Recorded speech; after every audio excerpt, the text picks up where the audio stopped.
Salut, sunt George alături de Vlad. Salut! Și m-am gândit azi să fac un vlog ca să vă spun de ce n-am mai filmat episoade cu FIFA, GTA. Am fost pedepsit de taică-miu meu că mi-a scăpat telefonul în fântână. Știu, ciudat, dar... Na, și Vlăduț n-a mai filmat nici el nimic, pentru că, hai, explică tu. Da, a venit vara mea pe la mine și n-am putut să fac aproape nimica în ultimul timp. El, cu pedeapsa lui, A plecat de casă. da, și-a scăpat telefonul în fântână. Cam ciudat, da? Superb, superb. Dă-ți capul mai încoace. Oh, calm.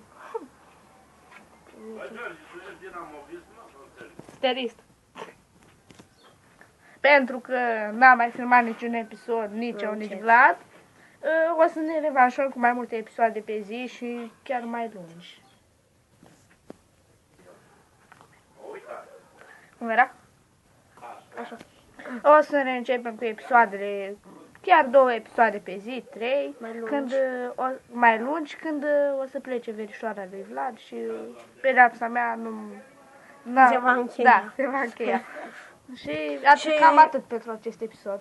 Dar, dar nu zici tu la lume să se aboneze și pentru Ba canalul da. meu? Zi tu cum te cheamă. Nu. Abonați-vă la canalul lui Vlad, e cu FIFA. Vlăduț Cristian. Știu că e Vlăduț Cristian și chiar v-am mulțumit dacă vă abonați și abonați-vă și la acest canal. Dacă cumva nu vedeți vreun episod la el, îl vedeți la mine, deci Da. aceasta. Și lăsați-ne comentarii cu provocări nebune. Noi Jocuri. Da, noi așteptăm și noi o să facem ceea ce ne ziceți. Cam atât pentru acest episod. Bye, bye!